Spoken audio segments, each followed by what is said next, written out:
அனைவருக்கும் காலை வணக்கம். Today my topic is success. சக்சஸ்னா வெற்றி. வெற்றினா நீங்கள் என்ன நினைப்பீங்க? இந்த மாதிரி ஒரு பையன் வந்து நல்ல ஒரு பையனோ பொண்ணோ நல்லா படிக்க வேண்டியது, ப்ளஸ் டூ பாஸ் ஆகிறது, 10th பாஸ் ஆகிறது, அப்புறமேட்டு நீட் தேர்வு எழுதுறது, அதில் பாஸ் ஆகிறது, காலேஜில் சேருது, காலேஜில் பாஸ் ஆகிறது, நல்ல ஒரு ஒரு அப்பாயின்மெண்ட் கிடைக்குது, வேலை கிடைக்குது, அந்த வேலை கிடைச்சா தான் அது ஒரு சக்ஸஸ்ஸு. அப்புறம் நல்ல திருமணம் முடியுது, நல்ல திருமணம் முடிஞ்சதும் ஒரு குழந்தை பிறக்குது, வாழ்க்கை அப்படியே வெற்றி பெற்றுக்கிட்டே போய்கிட்டே இருக்குன்றீங்க வைங்க. இதெல்லாம் ஒரு வெற்றி அப்படின்ற மாதிரி சொல்லலை. நெப்போலியன் மாதிரி ஆள் என்ன சொல்றாங்க வெற்றினா, அவங்களே வேற மாதிரி டிஃபைன் பண்றாங்க. அதாவது நெப்போலியனுடைய படைகள் உங்களுக்கு தெரியும், பிரான்ஸோட மண்ணே நெப்போலியன், மாவீரன். நெப்போலியனுடைய படைகள் ஒரு ஒரு பேட்டில் ஃபீல்டில் சண்டை போட்டுக்கிட்டு இருக்கு. ஓடும்போது அங்கேருந்து ஒரு சோல்ஜரு வேகமாக குதிரையில் வர்றேன், ஒரு 50-60 மைல் தூரம் வர்றான். எப்படி வர்றான்? காட்டு வழியா வர்றான், பாலைவனம் வழியா வர்றான், நல்லா ஆற்று ரிவரை கடந்து வர்றான், ரொம்ப கஷ்டப்பட்டு வர்றான். வந்து கடைசியில் நெப்போலியனை வந்து ரீச் ஆகிறதுக்கு இன்னொரு 1 கிலோமீட்டர் இருக்காரு, நெப்போலியன் இருக்காரு. அவருடைய அவரை ரீச் பண்ணுறதுக்கு முன்னாடி அவனுடைய குதிரை கீழே விழுந்துருது, இறந்துருது, கீழே விழுந்து இறந்துருது. அப்படியே ஓடி வந்து நெப்போலியன்ட்ட வந்து அந்த மெசேஜை கொடுக்குறான். என்ன அவருடைய தலைவர் அவனுக்கு கொடுத்துருந்தாரோ அந்த மெசேஜை வந்து நெப்போலியன்ட்ட கம்யூனிகேட் பண்ணுறான். கம்யூனிகேட் பண்ணது நெப்போலியன் சொல்கிறாரு, வாட் அபவுட் யுவர் ஹார்ஸ் அப்படின்றாரு. இட்ஸ் டெட் ஆன் த வே அப்படின்றாரு. வர வழியிலே இறந்துருச்சு மன்னா அப்படின்றான். அப்படியா அப்படின்ட்டு நெப்போலியன் ஒரு பதில் எழுதி அவனுக்கு கொடுக்குறாரு. கொடுத்து என் குதிரையில் போனீங்க அப்படின்றாரு. அவன் சரின்னு ரொம்ப நன்றி மன்னா அப்படின்னு தலைவர் அரசு நன்றி அப்படின்னு சொல்லிட்டு போய் குதிரையில போய் ஏறப்போறான். நெப்போலியனுடைய குதிரை பிரம்மாண்டமான குதிரை, மிக உயரமான குதிரை, வள வள வள வளன்னு நல்லா எண்ணெய் தேய்ச்சி அந்த ரோமங்கள்லாம் அவ்வளோ ஸ்டைலா இருக்கு.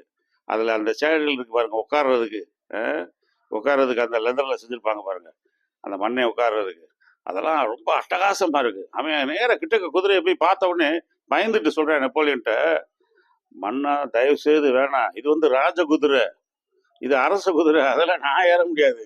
இது ஒரு சிறப்பான குதிரை, இது ஒரு உயர்ந்த குதிரை, இது ஒரு ராஜ குதிரை, இதெல்லாம் ஏற முடியாது, என்னால பயணம் செய்ய முடியாது அப்படின்றான். நெப்போலியன் சொல்றாரு, ஏய் நம்ம ஒரு நாட்டுக்கு முன்பாக, ஒரு தேசத்துக்கு முன்பாக, இந்த பிரான்ஸ் நாட்டின் வெற்றிக்காக நம்ம வந்து செய்யற எந்த செயல், நம்ம செயலுமே எதுவுமே எது உயர்ந்தது கிடையாது. அந்த நாடு, நம்ம நாடு வெற்றி பெறணும், அதுதான் உயர்ந்த செயல். நம்ம நாடு வெற்றி பெறணும், நம்ம தேசம் வெற்றி பெறணும், அதுதான் உயர்ந்த செயலை தவிர நான் வச்சிருக்கிற குதிரையோ இந்த நெப்போலியனோ உயர்ந்தவன் கிடையாது, வெற்றி பெற்றவன் கிடையாது, பெரிய ஆள் கிடையாது, சிறப்பான ஆள் கிடையாது. ஏறிப்போ அப்படின்றார். கமான் கோ ஹெட் அப்படின்றார். அவன் குதிரையில் ஏறி போறான். பாருங்க, ஒரு பெரிய வீரனுடைய வார்த்தை. வெற்றினா அவன் என்ன டிஃபைன் பண்றான்னா, வெற்றினா ஒரு நாட்டுக்கும், ஒரு சமுதாயத்திற்கும், ஒரு தேசத்திற்கும் நன்மை பயக்கக்கூடிய ஒரு நன்மை பயக்கக்கூடிய ஒரு செயலை, உயர்ந்த செயலை செய்வதுதான் வெற்றின்றாரு. சும்மா நீ 10th பாஸ் ஆகிட்ட, ப்ளஸ் 2 பாஸ் ஆகிட்ட, லவ் லெட்டர் கொடுத்த, ஓகே ஆயிடுச்சு, அதெல்லாம் வெற்றி கிடையாது. நம்ம நினைக்கிற மாதிரி வெற்றி அடைஞ்சிட்டேன், வெளியில வந்து 2 பேரும் சாத்தை கொடுத்துக்கிட்டு இருப்பேன். வெற்றின்றது 4 மக்களுக்கு நன்மை தரத்தக்கதாக இருக்கணும். நல்லா பாருங்க, அமெரிக்காவில் மிசிசிபி ரிவர் வந்து அமெரிக்காவில் ஓடுது. அந்த மிசிசிபி ரிவர்ல வந்து 4 ரிவர் வந்து அந்த அந்த ஆற்றுல வந்து கலக்குது. அந்த 4 ஆறு என்னன்னா, ரெட் ரிவர்னு ஒன்று, ஆர்கன்சாஸ்னு ஒன்று, ஓகியோன்னு ஒன்று, மிசௌரின்னு ஒன்று. மிசௌரி நம்ம ஊருக்குள்ள கூட, ஜார்க்கண்ட்ல ஒரு ஊர் இருக்கு மிசௌரி. அது மாதிரி 4 river, Arkansas, red river, Missouri, red river. இந்த 4 ஆற்று தண்ணியும் இந்த மிசிசிபி ஆற்றுல வந்து கலக்குது. இது ஒரு பக்கம். இன்னொரு 2 ஆறு வந்து அல்லிகானி, ஏக் மவுண்டன், ஒரு 2 ரிவர் வந்து கலக்குது. அந்த 2 ரிவர் வந்து என்ன வருதுன்னா, இப்போ நம்ம குற்றாலத்துலேருந்து உங்களுக்கு தண்ணி வருது. இப்போ எங்கள் வைகை ஆற்றுக்கு தண்ணி வருதுன்னா, அந்த தேனி கம்பம் பகுதியில் உள்ள காடுகள் உள்ள மண்ணை பூரா அரிச்சிட்டு வரும். அது மாதிரி இந்த அல்லிகானியும் இந்த ஏற்கு மவுண்டன் ஏரியும் இந்த மிசிசிபி ரிவருக்கு மண்ணை கொண்டு வருது. மண்ணை கொண்டு வந்தா எங்க ஏரியால எல்லாம் வீடு கட்டுறதுக்கு அந்த ஆத்து மணலை தான் வெட்டி கொண்டு வருவாங்க. ஈரப்பதமா இருக்கும், வாசனையா இருக்கும். இப்ப இந்த மிசிசிபி ரிவர் வந்து மண்ணாலையும் தண்ணியாலையும் நிரம்பி இருக்கு. நிரம்புனா இதுல என்ன ஸ்பெஷாலிட்டினா, பக்கத்துல நியூ ஆர்லியன்ஸ்னு ஒரு சிட்டி இருக்கு. நியூ ஆர்லியன்ஸ்னு ஒரு சிட்டி எப்படி இருக்கு? ரிவர் 15 அடி உயரத்துல இருக்கு. அந்த நியூ ஆர்லியன்ஸ் சிட்டி வந்து கீழே இருக்கு. எப்படி பாருங்க, ரிவர் வந்து மேல இருக்கு, நியூ ஆர்லியன்ஸ் சிட்டி வந்து கீழே இருக்கு. அப்ப ரிவர்ல எப்ப தண்ணி இதாகுதோ, ஓவர்ஃப்ளோ ஆகுதோ, உங்களுக்கு ஊருக்குள்ள தண்ணி வந்துடும். இப்ப சென்னையில சொல்றாங்க, சென்னையில இன்னும் 25 வருஷத்துல கடற்கரையில உள்ள அந்த மெரினா பீச் தண்ணி ஏறும்போது, மெரினா பீச் ஏறும்போது தண்ணி வந்து கடலுக்குள்ள சிட்டிக்குள்ள வந்துடும், சிட்டி மூழ்கிடும் அப்படின்னு சொல்றாங்க. அது மாதிரி இந்த நியூ ஆர்லியன்ஸ் சிட்டியை மிசிசிபி ரிவர் வந்து தண்ணி உள்ள போகாம நடுவில் ஒரு வால் போட்டிருக்காங்க. ஒரு ஒரு பெரிய சுவர் கட்டியிருக்காங்க. சைனா கிரேட் வால் மாதிரி ஒரு சுவரை கட்டி தடுத்திருக்காங்க நடுவில். அந்த சுவரை கட்டி தடுத்திருக்காங்கன்னா, அந்த சுவருல ஒரு நாள் பாருங்க ஒரு ஓட்டை விழுந்துருச்சு. ஓட்டை விழுந்து அது வழியா தண்ணி லேசா வருது. அந்த பக்கமா ஸ்கூல் விட்டு ஒரு பையன் வர்றாங்க. அந்த பக்கம் வர்றான் பாருங்க. போய் ஃபார்ச்சுனேட்டா அந்த அதிர்ஷ்டகரமா அவன் வர்றான். அந்த டைம்ல வந்தவன் விரலை விட்டு அந்த அந்த ஓட்டையை அடைக்கிறான். அடைச்சா அது விரலை விட்டு அடைச்ச உடனே நின்றுக்கிருச்சு. அப்படியே இவன் சப்போர்ட் கொடுத்து விரலை வச்சுன்னு அப்படியே கையை வச்சு அந்த ஹோல்ஸ் அடைச்சுக்கிட்டான். அடைச்சுக்கிட்டா என்ன ஆகுறது, இவன் அப்படியே அந்த தண்ணியிலே அப்படியே படுத்துட்டா காலையில இவனை தேடி வராங்க அம்மா அப்பாலாம். எங்கடா அவனை காணுன்னு பார்த்தா விரலை உள்ள விட்ட மாதிரி அந்த ஓட்டையை அடைச்ச மாதிரி அந்த இடத்துல அந்த பையன் இறந்துட்டான். எப்படி பாருங்க. இந்த இந்த மரணத்தை குறித்து அவங்க என்ன சொல்றாங்கன்னா, இது என்ன மரணமா, இதை இதை வந்து எளவுன்னு சொல்ல முடியுமா? மரணம்னா ஒருத்தன் வயசாகி நோய் நொடியாகி சாகுறான் பாருங்க, அதுதான் மரணம். இதை வந்து என்ன சொல்றது, இது மரணமா? இதுதான் வெற்றின்றாங்க. ஒரு நாட்டை காக்கிறதுக்காகவும் அந்த சமூகத்தை காக்கிறதுக்காகவும் அவன் செய்றான் பாருங்க, அதுதான் வெற்றி அப்படின்றாங்க. இது ஒரு பக்கம். ரெண்டாவது, அமெரிக்காவுக்கும் பக்கத்துல கனடா இருக்கு. அமெரிக்கா கனடா 2 நாடுகள் இருக்கு, உங்களுக்கு தெரியும். இந்த அமெரிக்காவையும் கனடாவையும் பிரிக்கிறது வந்து நயகரா ஃபால்ஸ், நயகரா நீர்வீழ்ச்சி. 3 நீர்வீழ்ச்சி இருக்கு. 2 வந்து நீர்வீழ்ச்சி வந்து அமெரிக்காவில் விழுகுது, 1 வந்து கனடாவில் விழுகுது. தண்ணி மொத்தமா வருது, ஆனா 3ஆ பிரிக்கிறாங்க. இப்ப இந்த 2க்கு நடுவுல தான் இந்த ரிவர், இந்த நயகரா ஃபால்ஸ் இருக்கு. இப்ப இந்த நயகரா ஃபால்ஸுக்கும் அமெரிக்காவுக்கு இடையில டச் இல்லாம இருக்குல்ல. இதுக்கு இடையில இப்ப மக்கள்லாம் நிறைய போறாங்க, கம்பி கட்டி போறாங்க, அதை உள்ள ஜம்ப்லாம் பண்றாங்க, நிறைய வித்தையெல்லாம் இப்ப செஞ்சுக்கிட்டு இருக்காங்க. முன்னாடி அந்த காலத்துல அப்படிலாம் செய்ய முடியாது, கிட்டக்கவே நெருங்க முடியாது, அவ்வளவுதான் இருக்கும். ஆனா இப்ப 2 பக்கம் டூரிஸ்டம் வந்து நயகரா ஃபால்ஸை கொண்டு போய் காமிக்கிறாங்க, கிட்டவே காமிக்கிறாங்க. அந்த டைம்ல 2 பக்கமும் கனடாவையும் அமெரிக்காவையும் ஒன்று சேர்க்கறதுக்கு என்ன பண்ணியிருக்காங்க, பாலம் கட்டணும், ஒரு தொங்கு பாலம் கட்டணும். பாலம் கட்டணும்னா எப்படி கட்டுறது, தண்ணிக்கு மேல இவங்க ஒரு பக்கத்துல நின்றுட்டு, அமெரிக்கால இருந்து நின்றுட்டு கனடாக்கு பட்டை விட்டுருக்காங்க. கனடாக்கு பட்டம் விட்டுருக்காங்க நூல் பட்டம் போய் அங்க போகுது பாருங்க. அந்த பட்டத்துல அப்படியே அந்த நூல்லேயே சாதாரண நூல், அப்புறம் இந்த டொயின் நூல் மாதிரி இருக்கும் பாருங்க, அந்த மாதிரி கனமான நூல், அப்புறம் நூல்ல கம்பியை கோர்த்து கட்டுறது, அப்புறம் பெரிய கயிறா கட்டுறது. அப்படியே இழுவ காத்துக்கு அந்த கயிறு அங்க போக போக அவங்க அந்த பக்கம் இழுக்கிறாங்க. இழுத்து பிரிட்ஜு கட்டுறாங்க பாருங்க, டவர் பிரிட்ஜ், தொங்கும் ஹேங்கிங் பிரிட்ஜு, தொங்கு பாலம். அமெரிக்காவுக்கும் அந்த கனடாவுக்கும் இந்த மக்கள் ஒரு தொடர்பை ஏற்படுத்திட்டாங்க. இந்த தொடர்பு என்ன ஆயிடுச்சுன்னா, இப்ப சாதாரணமா 2 பக்கமும் பாலங்களை கட்டி பஸ்ல எல்லாம் போக ஆரம்பிச்சிட்டாங்க. ஃப்ளைட்ல போறாங்க, பஸ்ல போறாங்க. நீங்க வந்து ஆனா நீங்க வந்து விசா எடுக்கணும். விசா எடுத்தா ஒரு ஊருக்கு இன்னொரு ஊருக்கு போயிடலாம், சாதாரணமா போயிடலாம். ஆனா பட் ஆரம்பம் எப்படி இருந்துச்சு பாருங்க, ஆரம்பம் இதுதான் வெற்றி அப்படின்றாங்க. இதுதான் வெற்றியான செயல். நீ ஏதோ ஒரு செயலை செஞ்சுட்டு ஒருத்தன் சொல்றேன், ஃபேஸ்புக்ல போட்டிருக்காங்க, ஒரே டைம்ல 10 பிரியாணி சாப்பிட்டுருவேன், ஒரே டைம்ல 10 குவார்டரை குடிச்சிருவேன், இதெல்லாம் வெற்றின்றேன். அதெல்லாம் அவனெல்லாம் எதை வச்சு அடிக்கிறது? வெற்றிகரமான செயல் என்பது நெப்போலியன் சொன்ன மாதிரி அது ஒரு சமூகத்தையோ மக்களையோ நாட்டையோ தேசத்தையோ முன்னேற்றுவதாக இருக்கணும். அந்த தேசமே வளமா ஆகிற மாதிரி இருக்கணும். ஒரு ஊர்ல பாருங்க, ஒரு ஊர்ல மணிக்கூண்டுல கடிகாரம் ஓடுது. 1 மணி நேரத்துக்கு ஒரு தடவை அடிக்குது பெல்லு. 1 2 3ன்னு அந்த ஒரு தடவை 2 தடவை 3 தடவைன்னு நம்ம கோவில் மணி அடிக்கிற மாதிரி அடிக்குது. அதை ஒருத்தன் என்ன பண்றான், டெய்லி ஒருத்தன் என்ன பண்றான், அந்த மணி அடிக்கும் போது அந்த இடத்துல ஒரு ஒரு கடை வச்சிருக்கிறவன் என்ன பண்றான், ஒன்றுன்னு அடிக்கும்போது ஒன்று அப்படின்னு கத்துறான், ட்ரைன் அவனே வாயில சவுண்டு கொடுக்குறான். ரெண்டுன்னு போது அவனே ட்ரைன் ட்ரைன் அவன் பெல்ல அவனா அடிக்கிறான். Simply gong the bell. இவனா ஆட்டோமேட்டிக்கா ஒரு பெல்ல ஆயிட்டான். எல்லாரும் அவனை வேடிக்கையா பார்த்துட்டு போறாங்க, எங்க வர்றா, அதான் அடிக்குது, இவனை அடிச்சுக்கிட்டு இருக்கான் பாறான்னு. கொஞ்ச நாள் ஆன உடனே அந்த கடிகாரம் ரிப்பேர் ஆயிடுச்சு. அந்த கடிகாரம் ரிப்பேர் ஆனது, அதான் ஆரம்ப காலத்தில் உள்ள கடிகாரங்கள் ரிப்பேர் ஆகும்போது, அப்போ மக்களுக்கு வந்து அப்பெல்லாம் கடிகாரம் வந்து எல்லார் கைக்கும் வந்திருக்காது. ஒரு தெருவில் ஒரு ஆள் தான் கட்டியிருப்பாங்க. ஒரு ஒரு தெருவில் ஒரு ஆள் வீட்டில் தான் டெலிஃபோனே இருக்கும். இன்னைக்கு தானே செல்லு வீட்டுக்கு வீடு வந்துருச்சு. அன்னைக்கெல்லாம் டெலிஃபோனு ரொம்ப ரேரு. சைக்கிள் ஒரு வீட்டில் ஒரு தெருவில் ஒரு ஆள்கிட்ட இருக்கும். ஸ்கூட்ரு ரொம்ப ரேராக இருக்கும். ஏதாவது படிச்ச பெரிய பேங்க் ஆஃபீஸர், எங்கள் அப்பாலாம் வீட்டில் ஸ்கூட்ரு வச்சிருந்தார். 1970களில் ஸ்கூட்ரு வச்சிருந்தார். அப்படி மாதிரி வச்சிருந்தா தான் பெரிய ஆளுன்னு நம்ம நினைக்கிறாங்க அந்த காலத்தில்.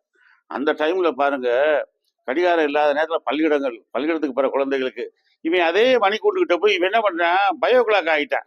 இந்த மாதிரி தினமும் இந்த மாதிரி இவன் அந்த ஒவ்வொரு மணி நேரத்துக்கு இவன் மணி இவனா மனசுலயே அடிச்சு அடிச்சு, இப்ப இவன் மன கிளாக் இருக்கு பாருங்க, பயோ கிளாக்கு.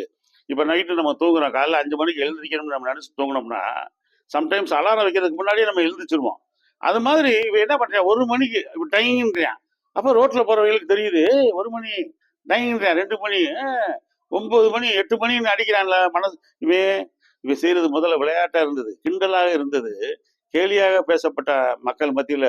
பள்ளிக்கூடத்துக்கு போற பையன் பள்ளிக்கூடத்துக்கு போறாங்க, எட்டாயிருச்சு பள்ளிக்கூடத்துக்கு போயிடணும்ப்பா அப்படின்றாங்க. வேலைக்கு போறவங்க 9 ஆயிடுச்சு ஓட்டு, வண்டியை ஓட்டுன்றான். விவசாயம் பார்க்குறவங்க, தொழிலுக்கு போறவங்க எல்லாரும் இவனுடைய சத்தத்தை கேட்டு பயன்படுறாங்க. அதான், அதாவது சில விஷயங்கள் கிறுக்குத்தனமா இருந்தாலும் கூட அதுதான் வெற்றின்றான். உயர்ந்த விஷயங்கள் வெற்றி ஆயிராது. பெரிய பிஹெச்டி படிச்சுட்டான், என்ன அது இன்னைக்கு எல்லாரும் தடிக்க விழுந்தா பிஹெச்டி, எப்படி பாருங்க. ஆனா ஒரு ஒரு நாட்டே ஒரு சமூகத்தவே வழி நடத்துற மாதிரி நீ ஒரு செயலை செஞ்சியா, அதுதான் வெற்றி அப்படின்றாங்க. தாமஸ் ஆல்வா எடிசன் மின்சாரத்தை கண்டுபிடிச்சிட்டாங்க. ஆனா அவர் நினைக்கிறாரு, மின்சாரத்தை எதுக்குள்ளயா செலுத்தினா வெளிச்சம் வரும் அப்படின்றாரு. மக்களுக்கு நிறைய பேருக்கு என்னன்னா வித்தியாசமா இருக்கு. என்னையா மின்சாரத்தை போய் செலுத்தினா எப்படியா வெளிச்சம் வரும், அது ஒரு வயருக்குள்ள தானே போயிட்டு இருக்கோம் அப்படின்னு. ஆனா இவர் முடியாது முடியாது முடியாதுன்னு 1000க்கு மேல இது பண்றாரு. ரப்பருக்குள்ள விடுறாரு, கம்பியில விடுறாரு, கட்டையில விடுறாரு. என்னென்ன பொருட்கள் பூமியில இருக்கோ அது எல்லாத்துலயும் விடுறாரு. ஒண்ணுலயும் கிடைக்கல. ஒண்ணுக்குள்ளேயும் மின்சாரம் போனா எல்லாமே பிளாக் ஆகுது, அதை பேர்ன் பண்ணிடுது, எரிச்சிருது, அழிச்சிருது, டேமேஜ் பண்ணிடுது. ஆனா கடைசியில டங்ஸ்டன் நிலையில மின்சாரத்தை விடும்போது அந்த டங்ஸ்டன் நிலை எரியுது, பேர்ன் ஆகுது, ஆனா நெருப்பு வரல. அதான்டா கண்டுபிடிப்பு அப்படின்னா. அதான் உலகத்திற்கு வெற்றி. அந்த அந்த நம்ம அன்னைக்கு என்னைக்கு பல்ப் கண்டுபிடிச்சாரோ அன்னைக்கு உலகம் பூரா பல்ப் வந்துச்சு. நம்ப மாட்டேன், நாங்க எப்படியா பல்ப் எரியும், பல்ப் எரியும்டா பயங்களா அப்படின்னு சொல்லிட்டு அமெரிக்காவில் ஒரு ஒரு காமனான ஒரு பார்க்கில் 500க்கு மேலே பல்பை கட்டி தொங்க விட்டு ஒரே டைமில் பல்பை எரிய வச்சாரு. யாரு? Edison, Thomas Alva Edison. எப்படி பாருங்க. அதாவது பள்ளிக்கூடத்தில் படிக்கிறதுக்கே லாயக்கு இல்லாதவன் இவனுக்கு எங்களால் பள்ளிக்கூடம் பாடம் கற்றுக்கிட முடியாது, நீங்கள் தயவு செய்து கூப்பிட்டு போய் உங்கள் வீட்டில் வச்சு கொடுங்க, சொல்லிக் கொடுங்க அப்படின்றாங்க அவங்க அம்மாட்ட. கடிதத்தை பார்த்துட்டு, நான் சொல்றதை இனிமே நல்லா படிப்பேன், நான் சொல்றதை கேட்டு படிப்பியாடா, சரிம்மா படிக்கிற, வீட்டுக்குள்ளேயே படிக்கிறாரு. ஹிஸ்ட்ரி, ஜியாகிரபி, சயின்ஸ் எல்லாம் படிச்சுட்டு சுய விஞ்ஞானி. பள்ளிக்கூடத்துக்கு போகவே படிக்காத மேதை. 1000 கண்டுபிடிப்பு. அப்பா, நம்ப முடியாத கேமரா கண்டுபிடிச்சாரு. அந்த இது இருக்கு பாரு, ரெக்கார்ட் பிளேயர் இருக்கு பாருங்க, நம்ம பாடினது அதுல பதியுது. எப்படியா பதியும் அப்படின்றாங்க. இவர் ஏமாத்துறாரு. இவரா ஒரு இடத்துல வந்துக்கிட்டு அந்த அந்த கல்லு தட்டத்தை சுட்டு விட்டு இவர் பாடுறாரு, நம்மளை ஏமாத்துறாரு. அப்புறம் கண்டுபிடிச்சா ஒரே ஆச்சரியம், எப்படிப்பான்னு. அதை விட பெரிய மெகா ப்ராஜெக்ட் ஒன்று பண்ணாரு. யாரு? எடிசன். சினிமாவை கண்டுபிடிச்சாரு. மக்கள் பொழுது போகல நீங்க பூரா சினிமா தேட்டர்ல போய் உட்காந்துருந்தாங்க. யோசிச்சு பாருங்க, சினிமா தேட்டரும் ரேடியோவும் இல்லைன்னா இன்னைக்கு வந்து உலகத்துல பிள்ளை குட்டிகளை பெத்து போட்டு மனிதனுக்கு பொழுதுபோக்கு என்ன? 5 மணிக்கு வேலைக்கு போயிட்டு வர வேண்டியது, விவசாயம் பார்த்துட்டு வர வேண்டியது, பிள்ளையா பெத்து தள்ளேன். ஒரு வீட்டுக்கு 12 பிள்ளை, நாங்களாம் 6 பேர். அதுக்கப்புறம் இன்னைக்கு பார்த்தா வீட்டுல வரிசையா எங்க அண்ணனுக்கு ஒண்ணு, எனக்கு ஒண்ணு, என் தம்பிக்கு ஒண்ணு, எல்லாம் ஒருத்தன் ஒழுங்க கட்டுப்பாடோட இருக்கு. அந்த மாதிரி வந்துச்சு இந்த சிஸ்டம். அதனாலதான் நாடு முன்னேற்றமா இருக்கு. நம்ம பரம்பரைக்குள்ள செலவழிக்கிறோம், நம்ம வாழ்றோம், நல்லா வாழ்றோம். ரைட். இப்ப இது ஒண்ணு. அடுத்து இந்த ஆலிவர் கிரஹாம் சொல்றாரு, இங்க பேசுறது அடுத்த வீட்டில் பேசுறது எனக்கு கேட்கும், அடுத்த ஊர்ல பேசுறது எனக்கு கேட்கும். எப்படியா இது? என்னையா லூஸ் தனமா பேசுறீங்க? கேட்குமியா? நடுக்கடல்ல டைட்டானிக் கப்பல் போகுது, அங்க பேசுறவன் அந்த கேப்டன் பேசுறது எனக்கு கேட்கும். எப்படியா பேசும்? மின்காந்த அலைகள் அந்த பேச்சை கொண்டு வரும்னு கண்டுபிடிக்கிறாங்க. ஆலிவர் கிரஹாம்பெல்லும் எடிசன் இன்னும் ஒரு 4-5 பேர் அமெரிக்கால உங்களுக்கு இதே வேலை. கடைசியில மாடியில இருந்து பேசுறாரு கிரஹாம்பெல், ஹலோ அப்படின்றாரு. பிஏ கீழே இருந்தவன் ஹலோ அப்படின்னு எடுத்து முடிஞ்சு. பேச்சு கரெக்ட் ஆயிருச்சு. கரெக்டான அந்த சரியான வேலைகளை பார்த்த உடனே ஒருத்தர் பேசுறாரு, ஒருத்தர் ரிசீவ் பண்றாரு. தொலைபேசி, ஆலிவர் கிரஹாம்பெல்.